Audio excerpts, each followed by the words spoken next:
يلا يا مستر كريم، يلا يا ابو. تحب انت تبتدي؟ لا، احب انت تبتدي. طيب. الفترة الأخيرة كان طالع ترند وموضة كده اسمها الانتربرينورشيب أو ريادة الأعمال.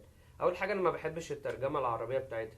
أنا يمكن ناس كتيرة بيعلمونا لما تيجي تترجم ما تترجمش الترجمة بتاعت جوجل. أنا بحب الترجمة بتاعت جوجل انتربرينور. لو دورت عليها على جوجل ترانسليت هتلاقيها معناها مقاول. اه مقاول. مقاول. اوكي. مقاول. بتاع المحاره. هديك مثال. قول لي. هو المقاول ده بيعمل ايه؟ بيقاول. بياخد الحد اللي عنده الارض وبيجيب هو الصناعيه. صح. الصناعيه تبني بتاع الارض بقى عنده العماره، هو بياخد عمولته، صح؟ صح كده. طيب. كم واحد من اللي بيتفرجوا علينا دلوقتي بيستخدم اوبر او كريم؟ تعالى نفتكر بقى فكره اوبر او كريم. مم. حد معاه عربيه وهيدخل منها دخل زياده، وحد عايز عربيه زي التاكسي بس تبقى مور برايفت واريح. تمام. فاوبر عملت لك ايه؟ عملت لك ابلكيشن، تعالى هنا تعالى هنا اهو مع بعض. مقاول ده ولا مش مقاول؟ مقاول. مقاول. فانا عجباني الترجمه الحرفيه بتاعت مقاول بصراحه دي، يعني شكرا يا جوجل اول مره ترجموا لنا حاجه حلوه. التوبيك ببساطه عن يعني ايه الفرق ما بين انتربرنور ويعني ايه فريلانسر، لان في ناس كتيره بتميكس ما بينهم وفي ناس فاكراهم زي بعض، او في ناس ما تعرفش ان هو ممكن يبقى احسن له ان هو يبقى فريلانسر مش انتربرنور، بس هو لا الترند ايفنتات انتربرنور شيب. ازاي تبقى رائد اعمال؟ لازم تلبس زي ستيف جوبز، مش شرط تكود حاجه بايديك، المهم ان انت تبقى ايه؟ المهم ان انت تبقى شكلك تابع الترند وبتحضر ايفنتات وتعمل نتوركينج وتصور مع الناس العظام دي. طيب. هو اللي بيخليك تحضر الايفنت كذا حد بيماركت لك ازاي تبقى مدير نفسك، ازاي تبقى انت اللي عندك البيزنس بتاعك.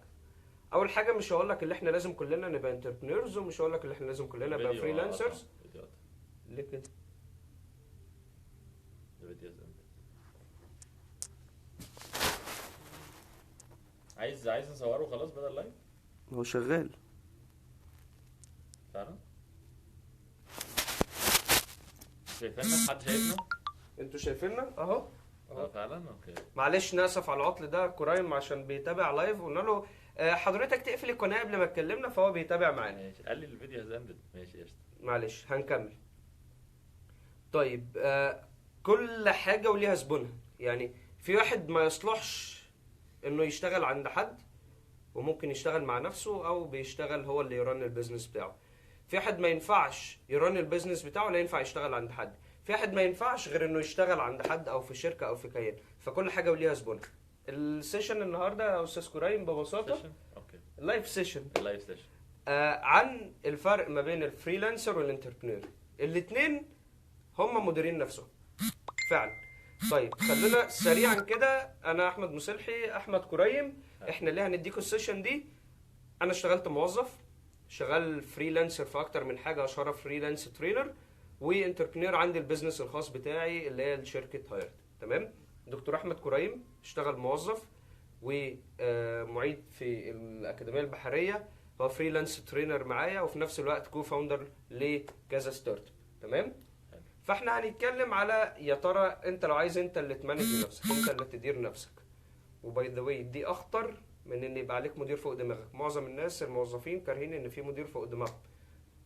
الاصعب منها اللي انت تبقى تدير نفسك، لان انت ببساطه لو صحيت من النوم حاسس ان انت مش عايز تروح الشغل هتقول مش رايح، ما فيش حد فوقيه. بس لو في شغل لازم يتسلم انت اللي هتتاذي، او البيزنس بتاعك اللي هيتاذي. تمام. دي ليها سكيلز ودي ليها سكيلز، او دي ليها مهارات ودي ليها مهارات. دي ليها مايند سيت، يعني ضبط الدماغ كده او تفكير او عقليه، ودي ليها مايند سيت. هما الاثنين شبه بعض، اللي انت اللي بترن بيزنس بتاعك او شغلك عموما، ما بتشتغلش تابع لحد. تمام. تعال نتكلم على الفريلانسر الاول. تمام. تعريفي ليه زي ما عرفنا الانتربرينور انه مقاول، الفريلانسر انا بشبهه دايما بالنقاش. الحد النقاش اللي شغال مع نفسه بتلاقيه كده كل فترة عنده رواج. يعني اجازة نص السنة لازم الاهالي تبيض ليه ما تعرفش. فبتلاقي النقاشين في اجازة نص السنة السيزون بتاعهم يجي اما الترم التاني يبتدي، او الترم اللي قبليه في دراسة قاعد ما بيشتغلش. تمام. مواسم طيب. يعني. مواسم. بس هو انا ليه هجيب نقاش عن نقاش غيره؟ عشان واحد احرف مثلا من ايش تاني؟ صنعة. صناعة. ممكن برضو سرعة. سرعة. سرعة الشغل بتاعه يعني. دي الميزة بتاعت النقاشة نفسها، بس انا هجيب حد نقاش عشان الصنعة، عشان كده اسمه صنايعي. تمام. الفريلانسر عشان يوم ما هتقرر تبقى فريلانسر لازم تبقى صنايعي في حاجة. بشوف مشكلة كتيرة عند بعض الناس، تلاقيه لسه بيدرس او لسه مشتغلش في مكان يقول لك انا فريلانس كذا. اول حاجة عشان حضرتك تقرر ان انت تبقى فريلانسر اللي انت يبقى عندك صنعة. يعني ايه؟ انا لما اشتغلت تريننج في اكتر من مكان بقيت عندي القابلية اللي انا اقدر اوصل تريننج لوحدي، فبقيت اقدم كفريلانس ترينر. لو انا ما اشتغلتش ترينر ما ينفعش اعرض على مكان خدوا لي فريلانسر، لان الموضوع اصعب. انت بتأثر على اسمك شخصيا. لو انت الموضوع بالنسبة لك اخدت سمعة وحشة محدش هيتعامل معاك تاني في السوق كله. فاول نصيحة لازم يبقى عندك صنعة في حاجة معينة. الصنعة دي قد تكون اللي انت اشتغلت ماركتنج في شركة معينة فانت بتعرض نفسك اللي انت فريلانس ماركتير. اشتغلت في التريننج واديت اكتر من تريننج بروجرام فانت بتعرض نفسك كذا فريلانس ترينر. اشتغلت مثلا في مجال الريكروتمنت، في مجال خلينا مبدئيا نقول ان هي التوظيف، فبتعرض على شركات اللي انت فريلانس ريكروتر. بس ايا كان الوظيفه، اشتغلت ويب ديفلوبر فبتعرض على اي شركه او حتى على اي ويب سايت اللي انت فريلانس ديفلوبر. اشتغلت جرافيك ديزايننج فبتعرض اللي انت فريلانس ديزاينر. انا ممكن اتعلم ابقى ديزاينر، بس لو ما اشتغلتش في مكان او لو ما اشتغلتش على كذا اكونت هو انا ممكن ما بقاش عندي الصنعه الكفايه، او ممكن ابقى اشتغلت على صناعه وصناعه على اندستري واندستري لا. فكون اللي انت بتشتغل في مكان بتكتسب منه خبرات، تكتسب حتى ازاي تتعامل في البيزنس، تعرف عقليه الشخص طالب الريكوست ده هو طالبها ليه، هو كمان مرتبط بتاسك. فلازم لو قررت تبقى فريلانسر تبقى صنايعي في حاجه. طيب دكتور احمد، احنا اليومين دول احنا بندي تريننج از فريلانسر صح كده؟ صح. شغالين في اسوان، قاعدين على النيل، بناكل اكل زي الفل. حلو. ما بس ده تجوعش كله. الناس. هل اتعاملتوا مع حد قال لك انا فريلانس ترينر قبل كده وقررتوا ما تتعاملوش معاه؟ في الاكاديميه يعني. عموما بعيدا عن الاكاديميه بعد يعني. الاكاديميه كتير قوي، لان بيبقى بتاع كله، عارف اللي هو مثلا زي بتاع كله جاب كام كتاب؟ لا من غير اسامي. لا اللي قصدي بيسموه ايه، دكتور كراسه حاجه فيه التنين المجنح التنين في التنميه البشريه والكلام ده. فده تمام. غالبا مش عايزينه لان ليه؟ ما عندوش صنعه. هو قاعد يقرا قاعد يقرا يقرا يقرا ولقى ان انا صور نفسي واعمل اديني عقلك والكلام ده كله، فالناس بتفرح. تيجي تعرضه على شركه ويكلموه في الحاجه اللي بيديها مفيش بلح. بحر. صح ولا لا؟ طيب لو انا عندي في الشركه، انا في شركتي احنا بنشتغل مع موظفينا ومع فريلانس ريكروترز. لما حد بيقول لي انا عايز ابقى فريلانس ريكروتر معاك بقول له اديني البورتفوليو. البورتفوليو زي الديزاينر. يعني ايه الوظائف اللي انت عينتها اشتغلت عليها؟ يا ترى اشتغلت مع شركات صناعاتها عامله ازاي؟ اشتغلت في مجالات ايه؟ عشان اشوف هو ده اللي هيخدم الجهات اللي بعملها ولا لا. لما باجي اطلب فريلانس ديزاينر بقول له ابعت لي البورتفوليو عشان اقيس انت صنايعي فعلا ولا لا، مش هخليك تجرب فيه. طيب هو ليه اشتغل فريلانسر؟ اولا انا ما بحبش حد يبقى فوق دماغي، وفي نفس الوقت المخاطر اللي باخدها قليله. عشان بعد شويه هنتكلم على الانتربرينور عشان هو بيلبس في الحيط على طول. الفريلانسر المخاطر بتاعته قليله. المخاطر اللي هي شغل لو مواسم، ودي حلال انت لازم توسع قاعده العملاء بتاعتك عشان لو في فتره ما طلبتش تبقى انت عامل باك اب لنفسك، او لو جالك شغل كتير يقدر يقعدك فتره حبه حلوين. وفي نفس الوقت مش شرط تبقى عارف كل حاجه زي الانتربرينور. يعني الانتربرينور لازم يبقى عارف كل اسبكت في البيزنس بتاعه تقريبا، انما الفريلانسر تبقى صنايعي في حاجه وازاي بتعرف تجيب لنفسك الشغلانه او ازاي بتعرض نفسك على الشركات. بس دي ميزتها، الريسك قليل، مش شرط تبقى عارف حاجات كتيره بس لازم تبقى صنايعي. والبروفيت بتاعها اعلى من لو انت موظف. يعني لو انت موظف اشتغلت جرافيك ديزاينر في شركه وانت اشتغلت فريلانس جرافيك ديزاينر، يعني ممكن الديزاين او الباكج اللي انت هتعملها للشركه وانت فريلانسر اضعاف المرتب اللي انت هتاخده. تمام. فدي الميزه بتاعتها. الريسك اولا انت بفرد، فانت معرض اللي انت يتنصب عليك، شركه ما تدكش فلوس او تقول لك لا احنا لازم ورق وسجل تجاري والكلام ده كله، او اللي انت ما يجولكش شغل لفتره. طيب نيجي للانتربرينور. اللي هو المقاول. المقاول. بما انك كنت منتور لاكتر من شركه، مم. يا ترى الصفات في الانتربرينورز اللي بيكملوا ايه من واقع احتكاكك بيهم؟ مش عايزين كلام الكتب. مش كلام كتب، بس اللي بيكمل بيكون عنده فكرة مقتنع بيها جدا، حلو. فاللي هو بيحصل له وجع فعليا لو ما كملش. بيبتدي بفكره. احنا ما قلناش فكره في الفريلانسر. طبعا الفريلانسر ممكن يبقى عنده فكره بس مش هي دي الاساس، انما في الانتربرينور لازم يبقى عنده فكره. في ناس بيخش على سوق صاحي، هو مش هيقعد يخلق سوق، هو داخل على سوق صاحي في طلب لحاجة معينة، هو زي ما تقول صناعي فيها بيشتغل فيها، لكن بالظبط. هو واحد لوحده يخلق سوق دي جميل. تبقى متعبة طيب قوي دي اول حاجه في الانتربرينور، لازم يبقى ماشي. عنده فكره. بس انا بحب اقول لك مش فكره بس، فكره هو نفسه مؤمن بيها، يعني عنده اقتناع كامل. تيم، حلو. لازم فريق برضو عمل سيطره. فلازم يبقى عنده let's say somehow leadership skills. بسميها لان مش هنقول مانجر بس بص، هو أنا هيبقى people oriented، يبقى بيعرف يتعامل مع الناس. بيبل سكيلز. انا People عشان كده skills. ده اللي خلاني مش عايز دلوقتي عشان اعمل ستارت كده. اب تانية. حسيت ان انا مش بقدر اتاسك الناس، مش عندي حته نفسيه كده، لو مش عايز اقول للناس تروح اعمل تعمل كذا إيه. وما تعملش كذا. مستني هو يعمل بنفسه، هو ما بيعملش من نفسه، بالظبط. فابتدى الموضوع يبقى فيه عارف كونفليكت. طب ليه يا عم ما تعمل الشغل كانه شغلك حلو. فدي حاجه تانية. طيب الحاجه الثالثه برضو يكون عنده اكسكيوشن بلان معينه، خطة تنفيذ. خطه تنفيذ. عارف انها صعبه تتقلد، مش اي حد يجي برضو يهرش النو يعني هاو بتاعه. ممكن تاخد الفكرة بس صعب تعمل البلان او البيزنس موديل بتاعي. الانتربرينور حاجة عنده مايند سيت. اول حاجة انا مهما لبست في الحتة انا مكمل. لازم يبقى عارف معظم الاحوال البيزكس، مش لازم يبقى اكسبرتس. all aspects of business. يبقى فاهم ماركتنج، يبقى فاهم اتش ار، يبقى فاهم فاينانس، يبقى عارف التكنولوجي اللي شغال عليها، يبقى عارف يطور من البيزنس بتاعه البيزنس ديفلوبمنت. فلازم يبقى عارف كذا حاجه.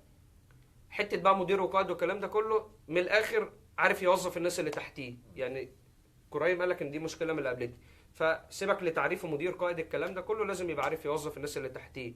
ريسك تيكر يعني ايه؟ نجاح او فشل المشروع قايم عليه. المشروع لو تاني يوم قفل الناس دي قعدت في بيوتها، هو اكتر واحد اللي هيتضرر مش هم ممكن يدوروا على شركات تانية، انما هو هيشتغل ايه تاني؟ ما بيعرفش يشتغل عند حد. انا من النوع اللي ما بعرفش اقاد، يعني ان حد يقودني. مفيش مدير كان بيحبني، دي انا عارفها، الا واحد، سعيد التوبجي. اسلم عليه بس لو بيحضر معانا عشان بحبه جدا. قلنا مفيش اسامي. لا ده توبجي ده حبيبي، احنا مش بنذم، احنا بنمدح فيه. فعلا مفيش مدير بيحبني. ليه؟ فانا مش بقاد، انا بمل بسرعه. يعني قعده المكتب انا بمل بسرعه. فكره اللي انا يبقى حد يقول لي اعمل كذا اعمل كذا اعمل كذا، وانا شايف ان كذا دي ملهاش قيمه، بس انت مرتبط بعمل دي حاجه بارت من الجوب ديسكريبشن بتاعتك، دي ما بحبهاش. انتربرينور على طول هو بيكرييت بينوفيت في الحاجه اللي هو بيشتغل عليها. غير المايند سيت، طبعا طبعا طبعا لازم يبقى عارف هو عايز ايه. يعني مش كل الموظفين عارفين هو عايزين ايه. الانتربرينور غير ان هو خطه والكلام الكبير ده كله، هو ياما بيحط جول يعني بيعافر عشان يوصل له. دي من اكتر الحاجات اللي تشالنج. طيب ايه الفرق ما بين الانتربرينور ما بين الفريلانسر؟ طيب احنا قلنا كفريلانسر انت ممكن يبقى شغلك مواسم.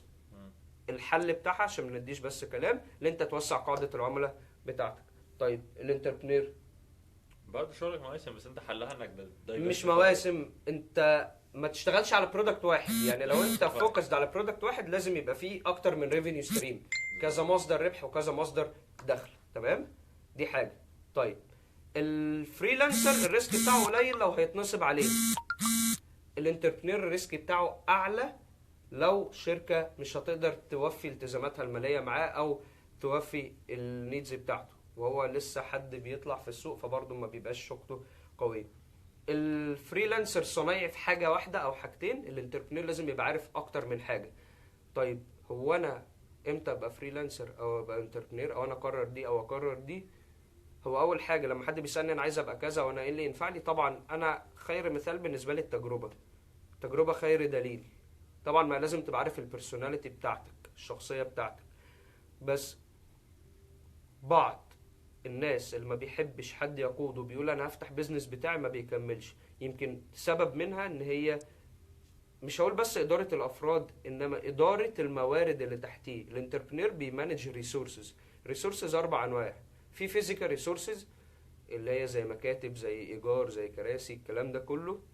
في financial resources اللي هي الفلوس الماليه، التدفقات الماليه.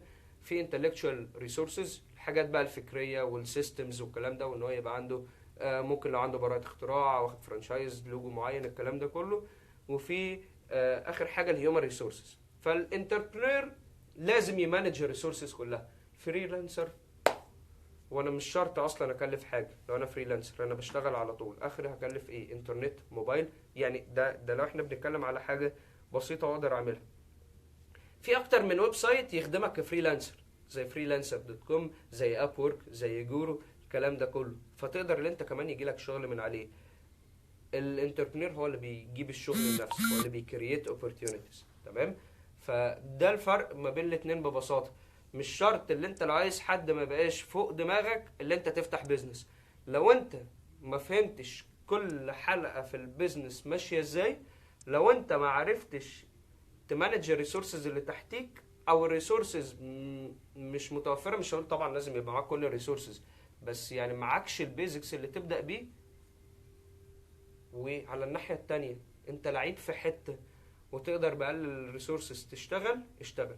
انا شخصيا في بعض الاحوال لما بيبقى عندي دروب في البيزنس بتاعي بلجأ ان انا اشتغل فريلانسر عشان يبقى فيه باك اب، عشان اعوض. فعشان كده كلمناكم. مش شرط تبقى انتربرينور لو انت مش هتعرف تمانج الريسورسز، بس اتعلم.